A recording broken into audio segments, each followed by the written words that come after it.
Hello and welcome everyone to the Public Librarians Chat. Today's webinar is on management and supervision of volunteers. I kind of feel like the title of this webinar doesn't really do it justice. We have three fabulous presenters today to talk about volunteerism from their personal experiences.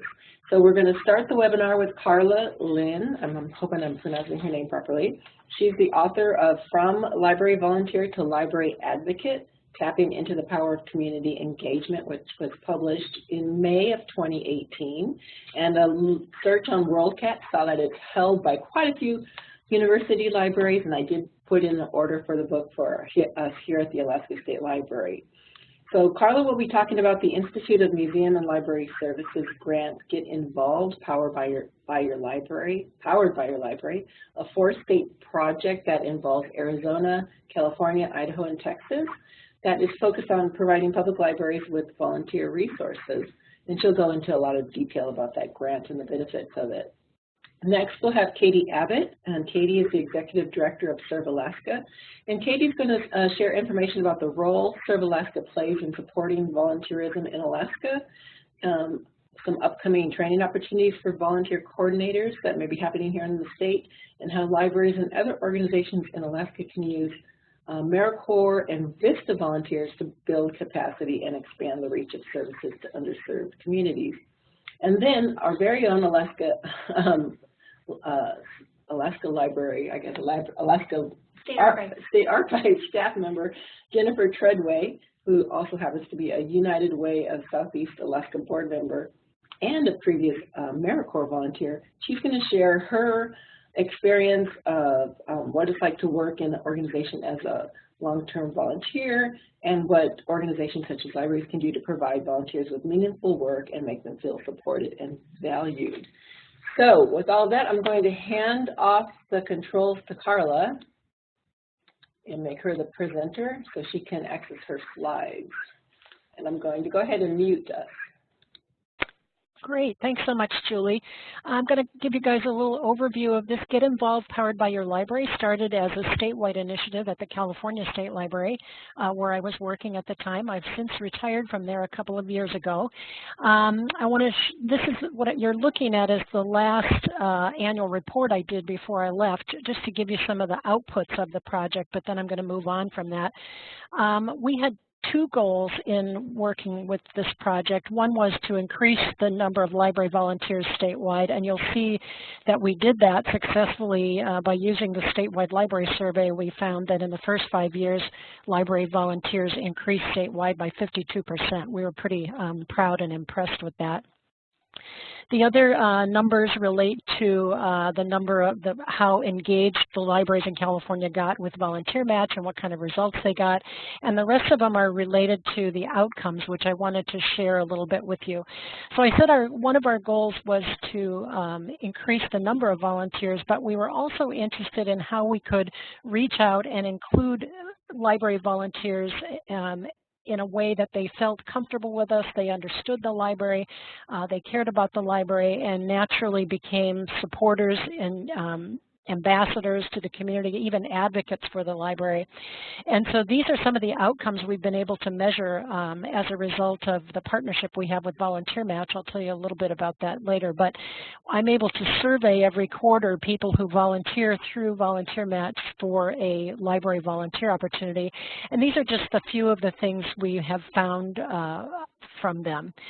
First of all, one of my favorite ones is that 79% of these people are the first time volunteering for a library. So again, one of our goals was to reach out beyond the usual suspects. We love our in-house volunteers, and we love to be able to reach out to our patrons for volunteerism.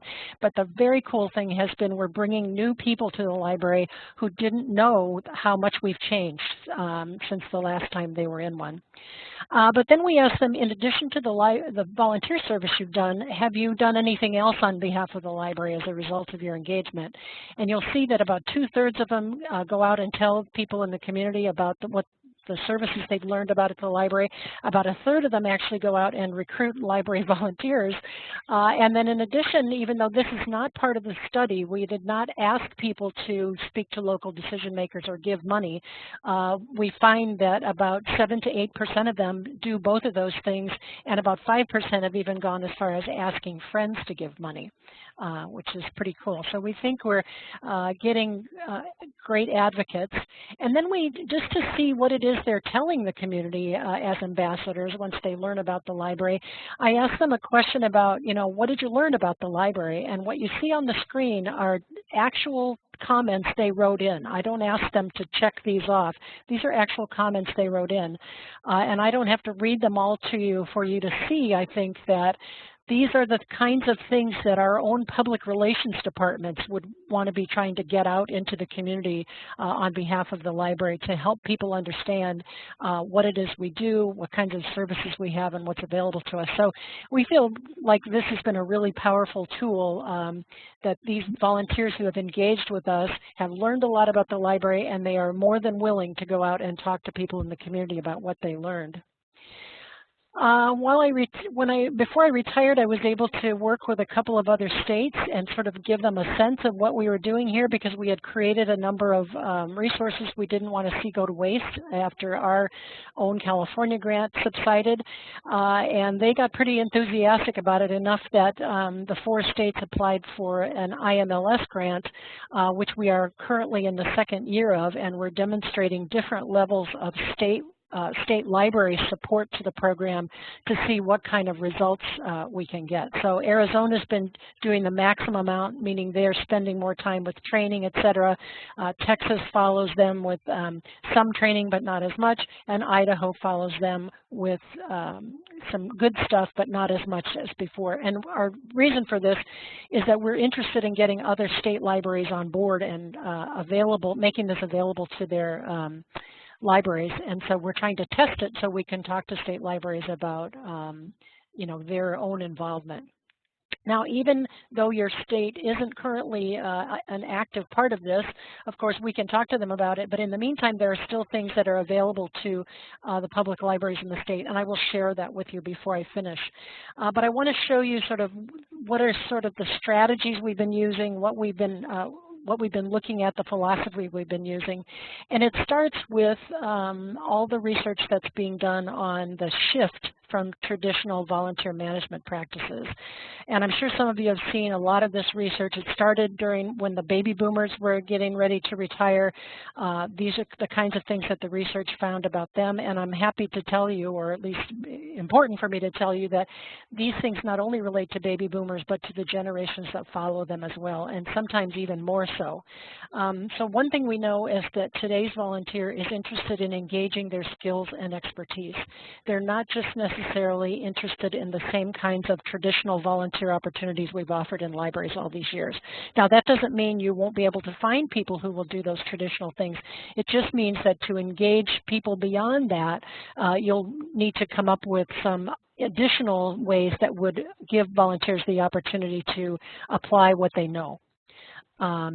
Second, they are interested in flexibility and a wide variety of options. I think, we all know what it's like to be able to buy anything online in any color and design and have it on our doorstep tomorrow.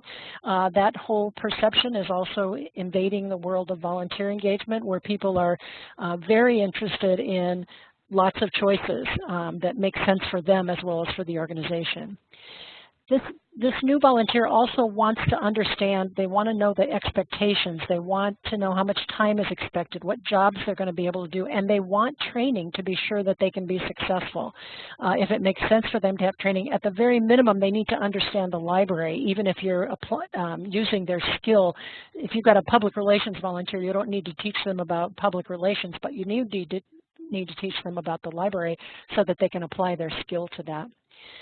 Something we know is that they want to see the impact on mission. It's not enough to know how many volunteer hours they served or how many years they've been volunteering for us. What they're really interested in, has the time that I've put in and the skills I've given you made a difference in your work and therefore in the community. So our summary on these sort of shifts is that we've gone beyond the traditional volunteer management to looking at this in terms of volunteer engagement in meaningful ways. And one of the main strategies we use for this is the idea of designing roles for skilled volunteers. And the list you see there are actual names of jobs that libraries have recruited and have in place in their libraries, just a brief sample of them. There are many more ideas on our Get Involved Clearinghouse, which I'll show you in a moment. And that link there is a link to a great list of 50 project ideas.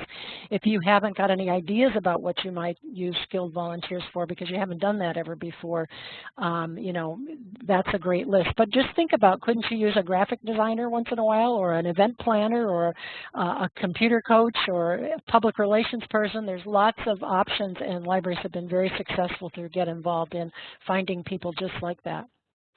The second strategy we promote in this is the concept of targeted recruitment, as opposed to, you know, I've been doing this for a long time, and I know that lots of libraries used to just put a sign on the circulation desk that said volunteer here, and sort of take every warm body that raised their hand or, you know, was brave enough to say, I'm available on Tuesday nights.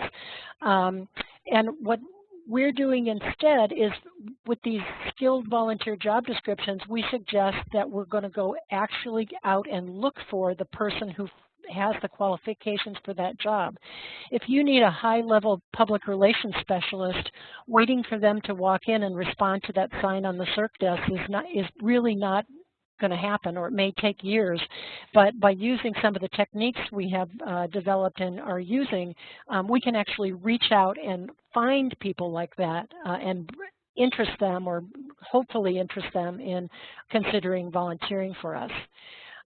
We've learned that not every warm body fits every position, and that's that whole skills piece.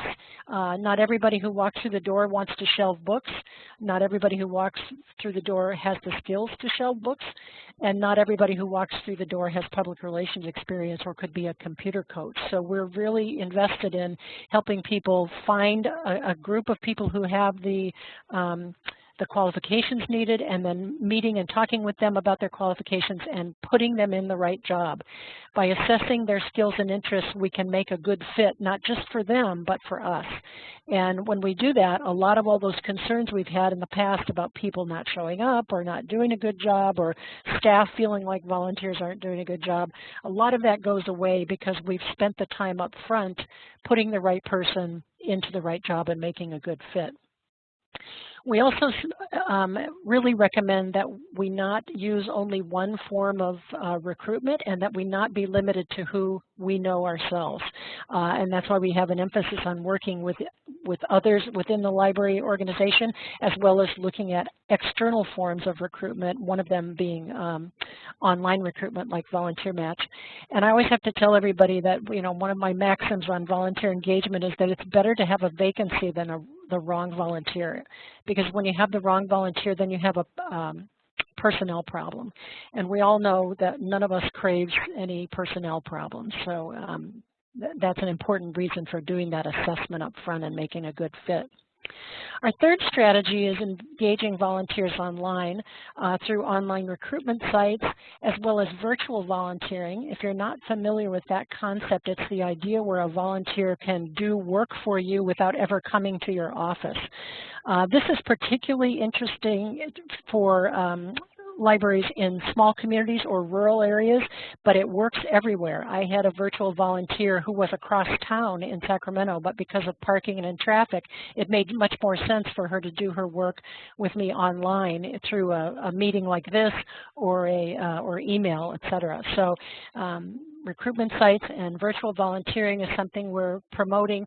And another really nice outcome of engaging volunteers online is that it opens volunteer recruitment and service opportunities to people with severe disabilities who might not be able to come to your location. So just another thing for you to think about. On this grant in California, and also in the 4-state grant we have now through IMLS, we have partnered with VolunteerMatch. We chose them because they're sort of the 800-pound gorilla in online volunteer recruitment, and we have not been sorry with that choice. when people go looking for library volunteer opportunities, they can find them right here on volunteermatch.org. But VolunteerMatch has a reach beyond that, which I wanted to share with you. First of all, you should know that VolunteerMatch has 15 million unique visitors to their site every year. This is a very active place where many people are pushed to when they type volunteer into Google. If they're looking for a place to volunteer, many, many people are on VolunteerMatch and access it on a regular basis. But in addition, they have a partnership with LinkedIn, which adds another 10 million of LinkedIn's folks into the system, because when you use VolunteerMatch in a particular way, which I can share with any of you who are interested, it will automatically start offering your volunteer opportunity to people who have those skills that they've identified in LinkedIn as well as in VolunteerMatch. So it's a pretty powerful tool. And beyond that, the last one I'll mention is they have over 130 companies who participate with them and have their own hub websites, like one I'll show you in a little bit that we have, so that your volunteer opportunities also show up on those corporate volunteer engagement sites where these companies are actively interested in getting volunteers involved with organizations in their communities. I just wanted to show you these real quick. These are both very brief videos. That's what that link is. They're YouTube videos. This is a small library in Texas who was able to look for a graphic design volunteer on VolunteerMatch. She had a number of people respond, so she was able to sort of pick the best one.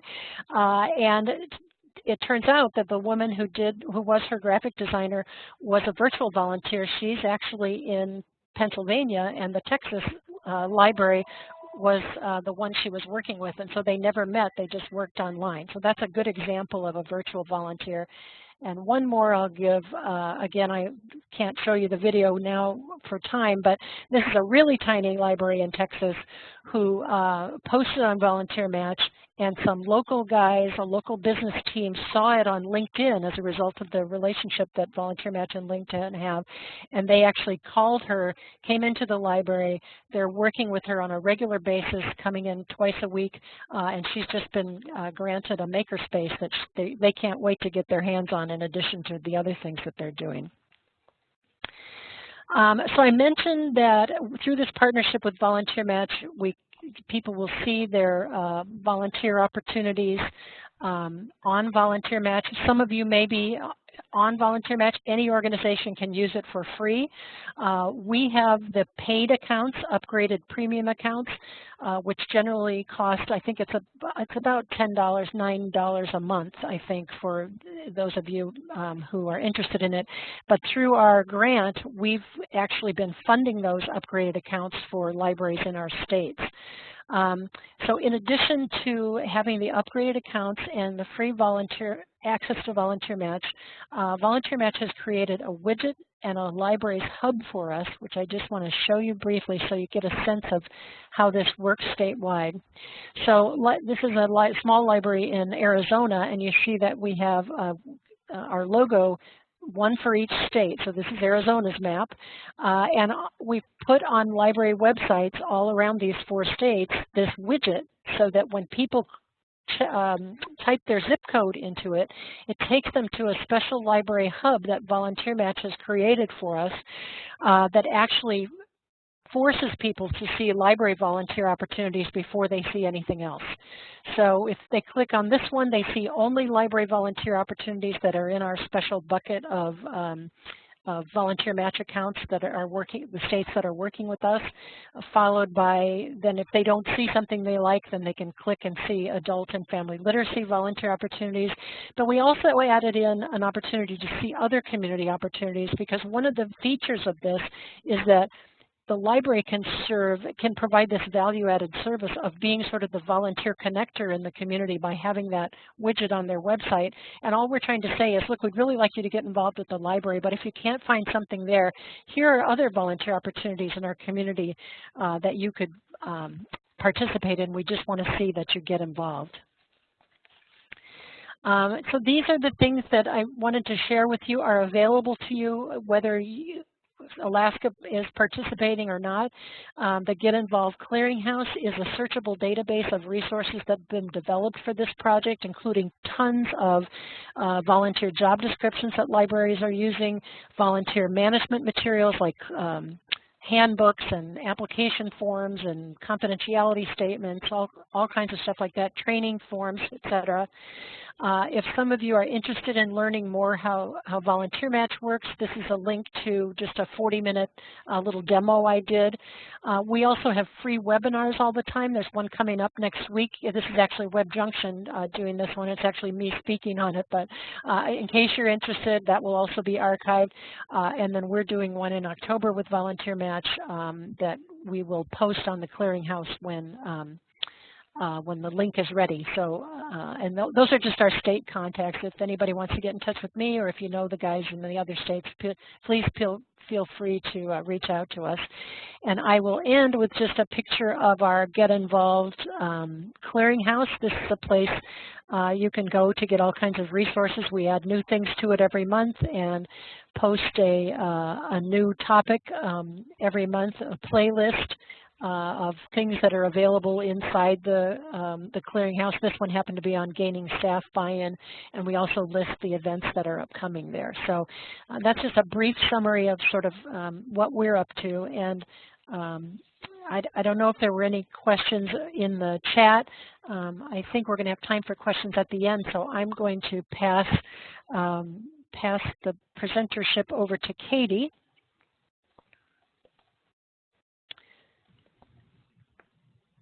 Did it work, Katie? I think so. Good. We'll see, yes. Hi, everybody. Thanks for having me. My name is Katie Abbott. I'm the Executive Director of the Serve Alaska Commission. I am excited to be on this panel with people that know a lot more about volunteering with libraries than I do, but I am willing to share with you what Serve Alaska does and kind of what our mission is and how that fits in. So Serve Alaska, we're actually a state agency located within the Division for Community and Regional Affairs. We focus mostly on two main buckets of work. Our bread and butter, and where most of our funding comes, is AmeriCorps programming. So our agency grants out funds to organizations to do AmeriCorps state programming. Across the state, we currently have 8 sub-grantees that do different programs. I'll share more about what AmeriCorps is in a second. And then our second big bucket of work is to promote an ethic of volunteerism in Alaska. So Alaska, in the last time they did the survey, which I think was 2 years ago, is number 9 in volunteering among states. So we have a really robust volunteerism spirit in Alaska, which is nice, and an untapped resource, I think, and something that we can all utilize better. So that was a cute graphic, so I want to share it. So AmeriCorps is a national service program funded through the Corporation for Community and National Service. I am actually in DC right now at our national symposium. And for libraries especially, I recommend there's kind of 2 branches of AmeriCorps that you can utilize to help your priorities. The first is AmeriCorps VISTA. And AmeriCorps VISTAs serve a year, so they volunteer for a year at an organization, and they're mostly doing capacity building, specifically around alleviating poverty. And then there's also AmeriCorps State and National, and these members can serve anywhere from, I think the minimum's around 300 hours to part-time, to half-time, to a full year. And AmeriCorps members are doing more direct service work. So kind of how I like to explain it is an AmeriCorps VISTA might be writing grants for you, or creating curriculum, or doing kind of creating a volunteer management systems, whereas an AmeriCorps State member might be the one actually teaching the curriculum, or working directly with the client, or doing the outreach. So that's kind of the difference between the two. Truthfully, an AmeriCorps VISTA member is easier to get. An AmeriCorps State and National is harder. You have to apply to be a full program or partner with somebody else. And so that's what our office does specifically, is State and National, but I can talk to both and connect you with the people if you are interested in seeing if AmeriCorps would work for you. I know we have a lot of rural libraries on the line, and Rural CAP is actually a grantee of both of these programs, and so they have experience placing AmeriCorps in rural communities if it is something that you're interested in, and I can connect you with them. So some examples of kind of work that AmeriCorps members do. Obviously, library literacy projects is a big one. They can do workforce development, community engagement, volunteer engagement, management, and recruitment. So I have some examples. I don't have slides for them. And we actually don't have in our office a program partnering with libraries. So I did some research on some. And actually, there are other people on the line that have been directly involved with AmeriCorps programs with libraries. So if you have specific questions at the end about what they look like, I'm sure that both Carla and Julie can help answer those. But just some examples of programs for you to think about. The Kansas City Public Library used VISTAs in two different ways. They specifically used them to target specific populations, including homeless populations, refugee, immigrant, and teens. And they had one member setting up a volunteer mentoring program, and the other was specifically around homeless populations doing community engagement and outreach on the programs that the library had to offer. Another one was in Cedar Rapids, and they used AmeriCorps members for their summer reading program. So they had the AmeriCorps members working on partnerships and strengthening those. They had them actually engaging the volunteers and coordinating school visits for them. They created literacy toolkits. They developed surveys that they were using with their constituents, and they were having them research best practices. And then there is one that Julie was listed as the contact for, so she can tell you more about this. But so there was also a VISTA program at the Alaska State Library in Kaufman Cove, Thorn Bay, Craig, and Cake, and they had VISTAs doing community needs assessments and developing, kind of figuring out what trainings they could offer for the community, and looking at financial literacy and school readiness. An example I had here was that is a good VISTA project, and then to continue it further, you could actually use like an AmeriCorps state and national member to actually teach the trainings that they developed and kind of implement the projects that were found. There's lots of more examples. Those were just three that I found. It's really based around whatever priorities you have for your library.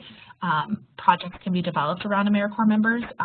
And so if it is something that you're interested in, my contact information will be at the end of my slides, and I'm sure Julie can get it to you. Because a lot of what we do is just talk to organizations that are interested to develop projects with them, because it really is, there are models out there that you can replicate, but everybody's different, and your needs are different, and your priorities are different. So that's AmeriCorps. I am an AmeriCorps alum, and I am speaking to other AmeriCorps alums, so that's exciting. And so I'm willing to talk about AmeriCorps at any time. The other bucket of work that we do is promote volunteerism. And so that has been kind of a question mark in our history about what we do, but we've honed into it a lot more as well.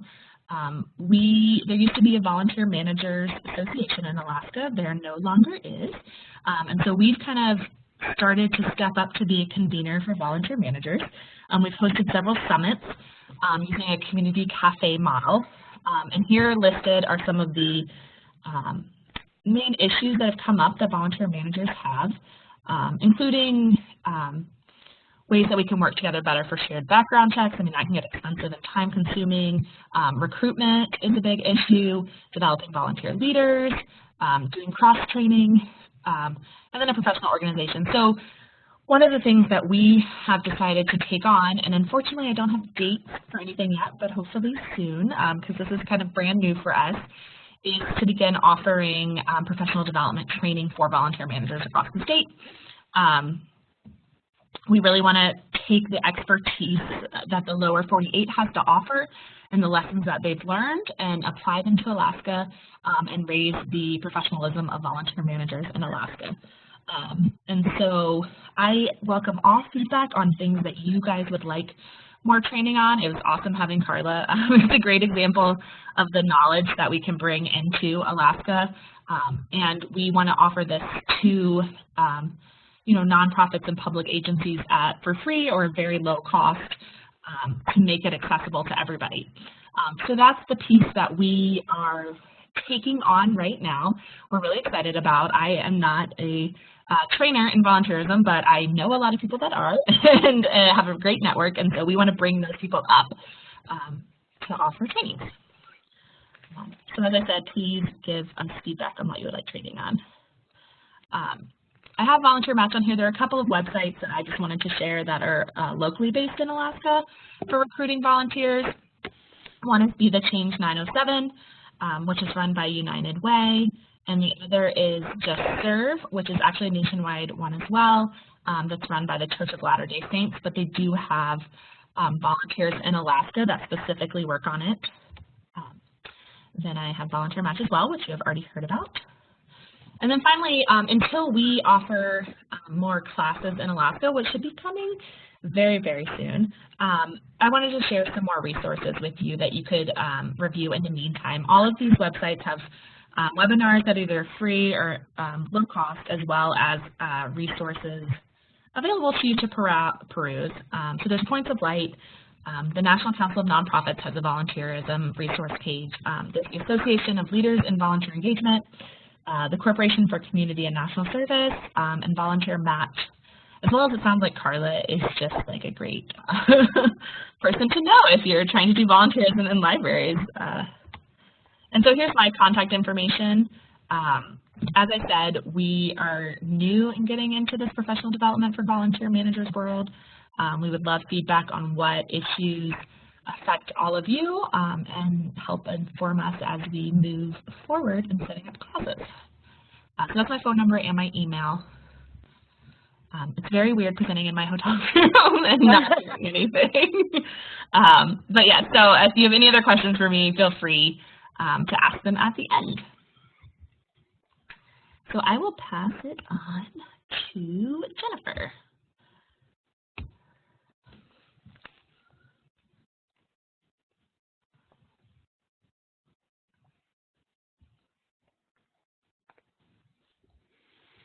Does that work?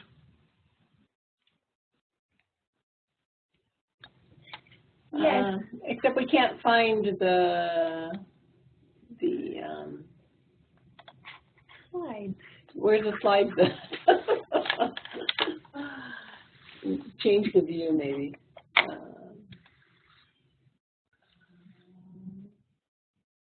Yeah, go full screen. No. It's here, right? It's here. No.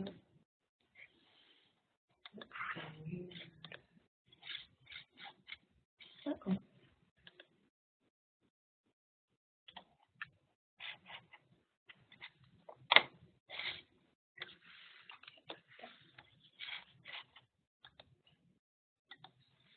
Pull it back up. This one? Can they see it? Make sure they can see it. Can you guys see our slides? I can see it now. Yep.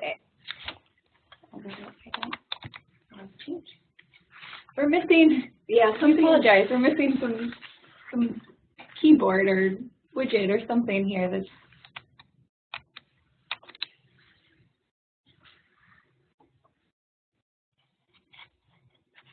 Can they go away? Can we just like start?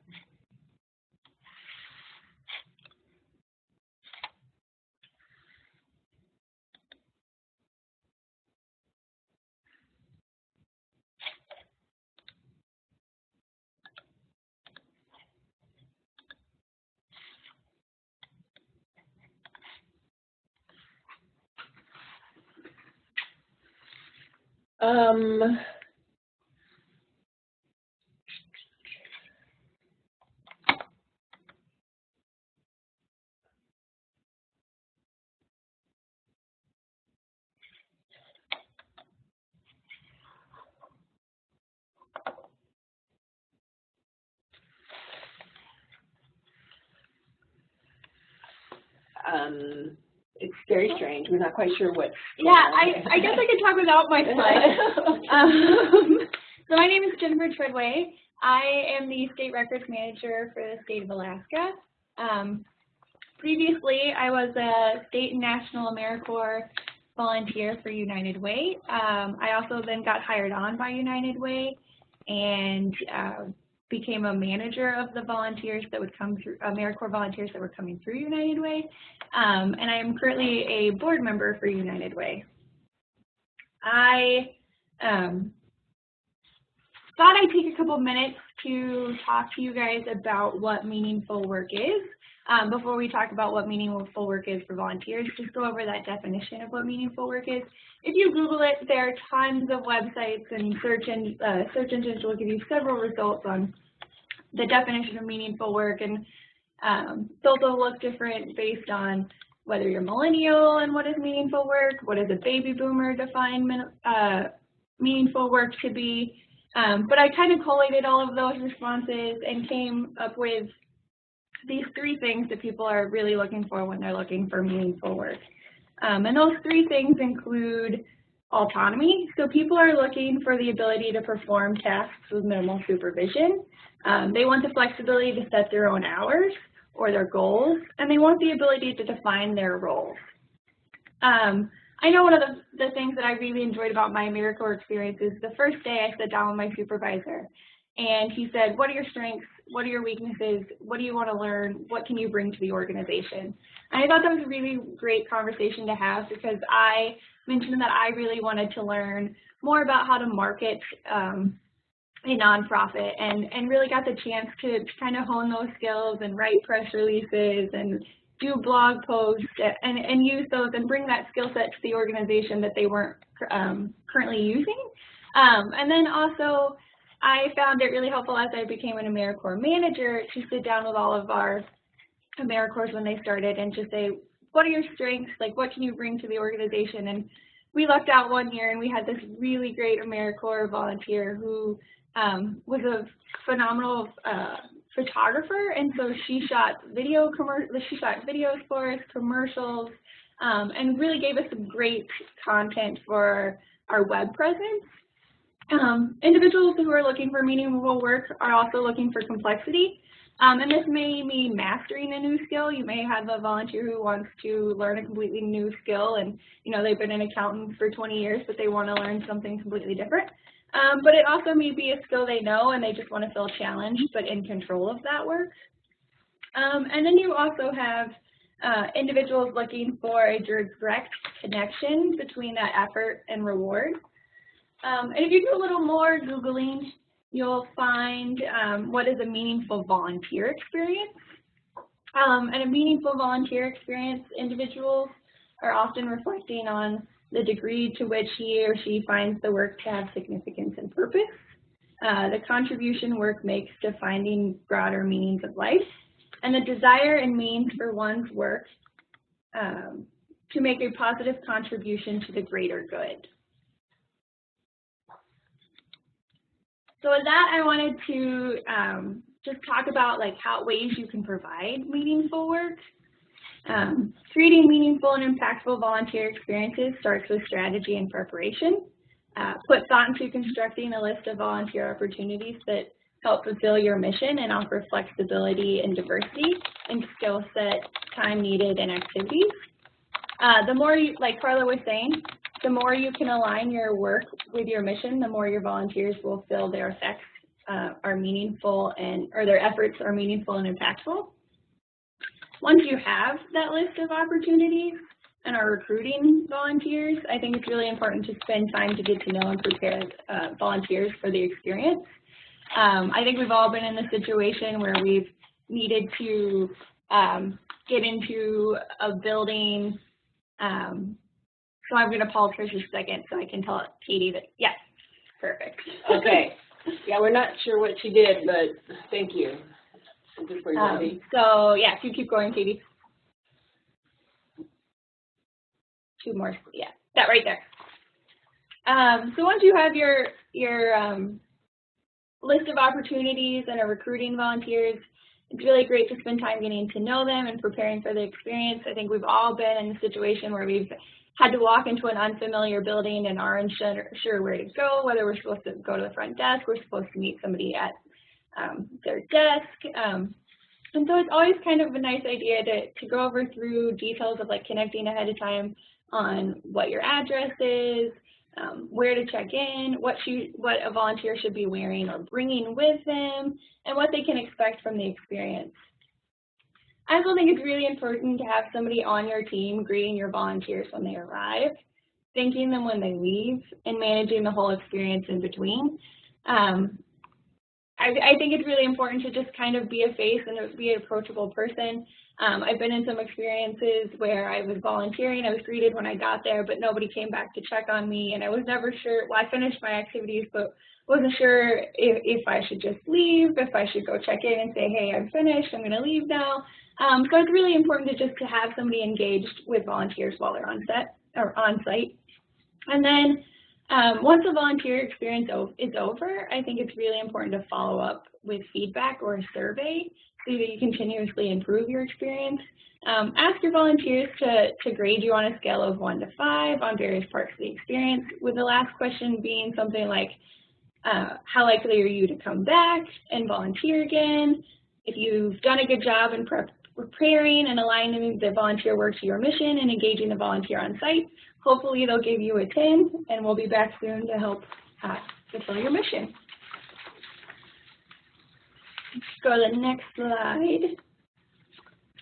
So I've got a list of what are meaningful tasks and what are menial tasks. I want to go ahead and point out that the menial tasks are often very meaningful. Nonprofits and libraries often need somebody who can just take care of that labor-intensive work.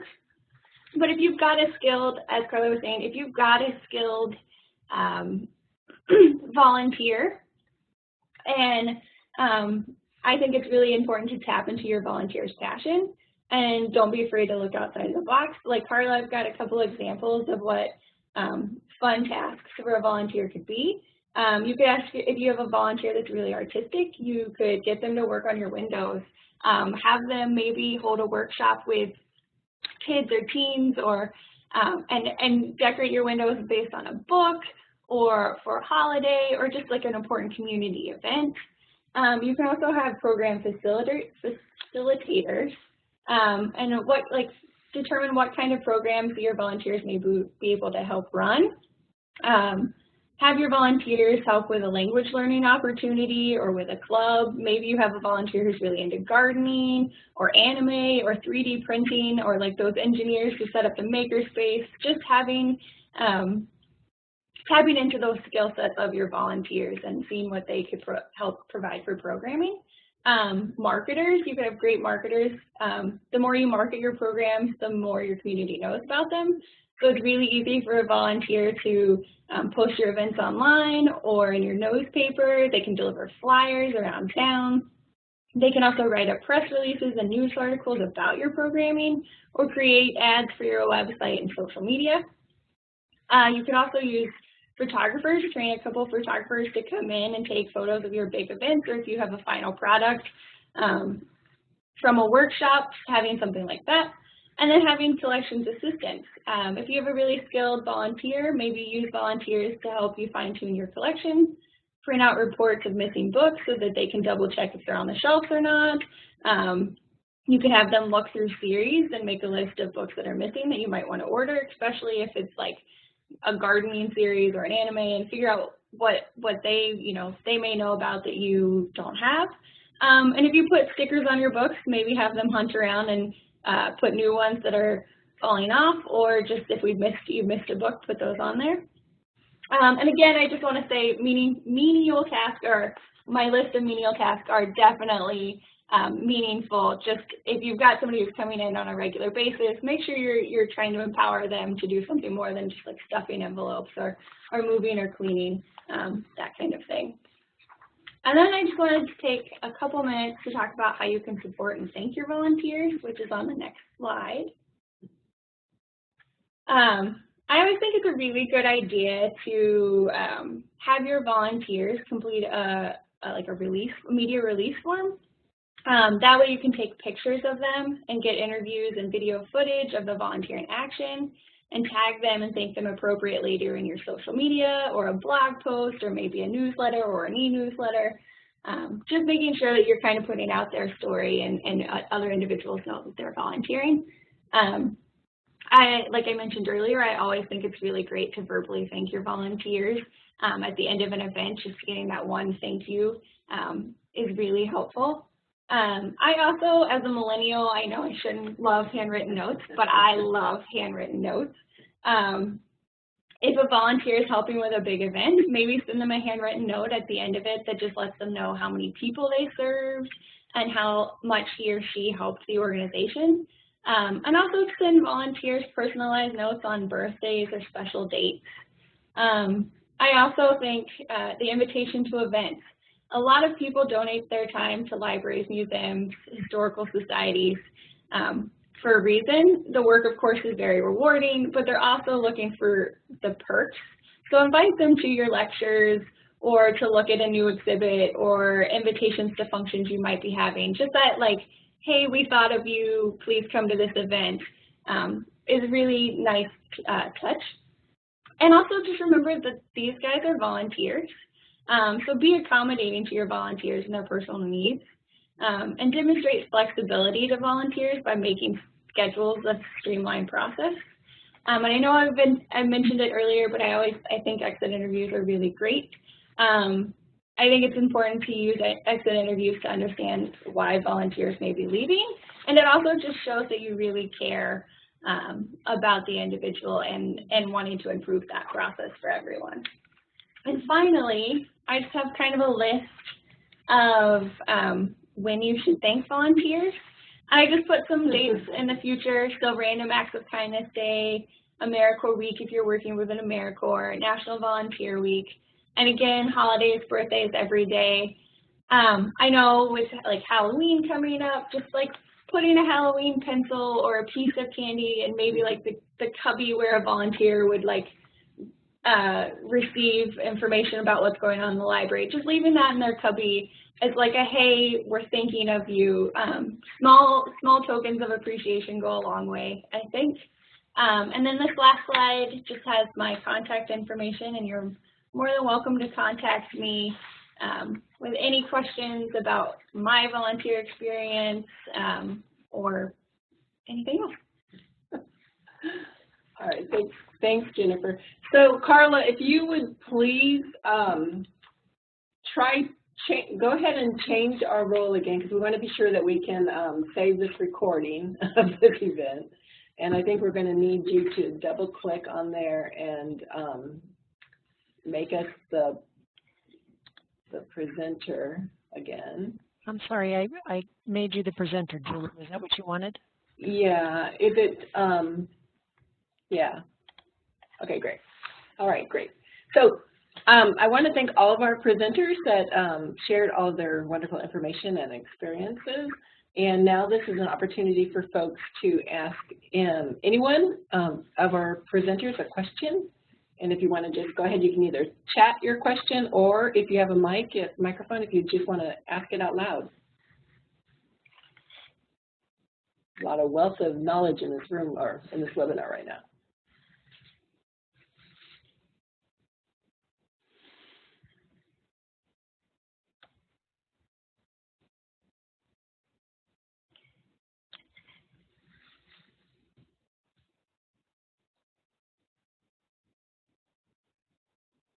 Do you have any questions?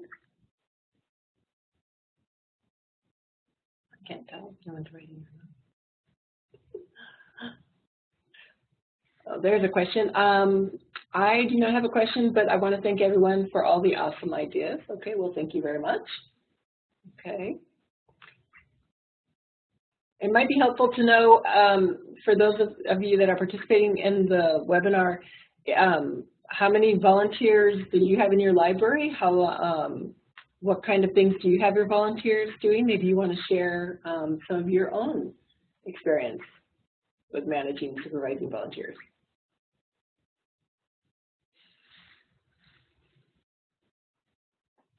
Okay, we have another comment. It says, I want to echo that. Many thanks for all the wonderful info and lots to think about. Okay.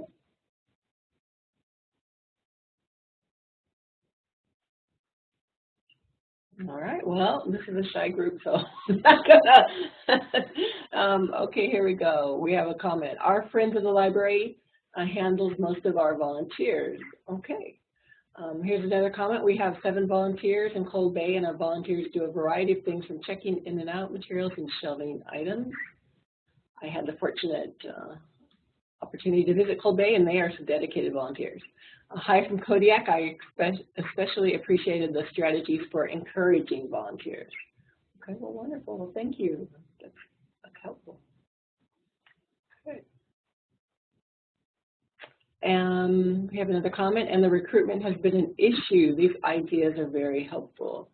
When I have opportunities to travel around the state and talk to library directors in rural locations, the recruitment of volunteers is always the issue.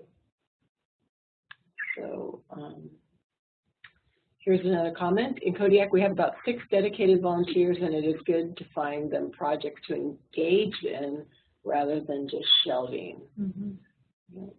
Any of our presenters want to speak to anything that we've heard so far?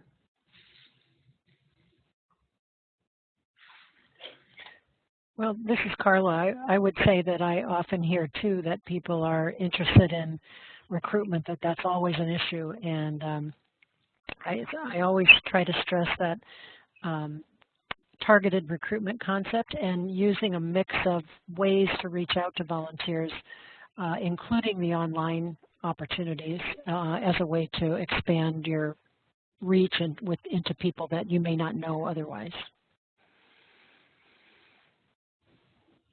I was just going to mention, this is Jennifer.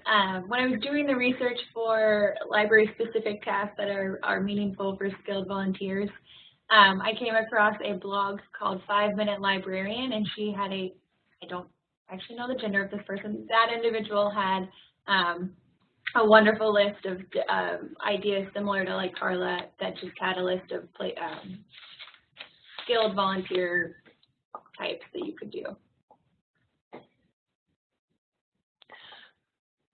This is Carla again. I just might add that for those of you that are interested in additional sort of training pieces, that's one of the columns where you can search on the Get Involved Clearinghouse. We have lots of webinars on a variety of topics that have been archived, and continue to add those as we get them. Thanks, Carla. And I will be sharing links to those.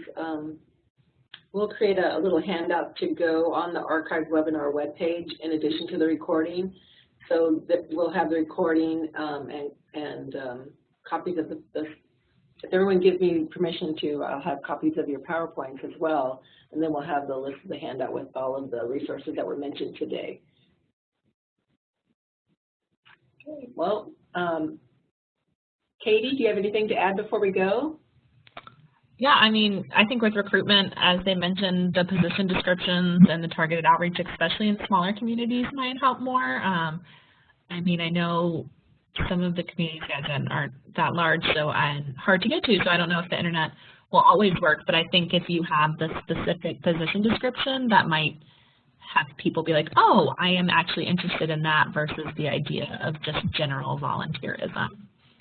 Right. Right, and adding that idea of virtual volunteers, where I'm working with a library in Idaho who is working with a volunteer grant writer in North Carolina, and they've never met before. So that's another really viable option for rural communities. That's a good one. Yeah, that's really good. All right, well, if we don't have any more questions, I want to thank all of our wonderful presenters who volunteered their time and experience and expertise on this webinar. I think we're really fortunate to have all of these folks, willing to share that with us.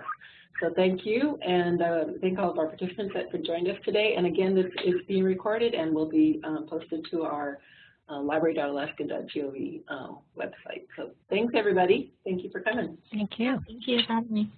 Okay.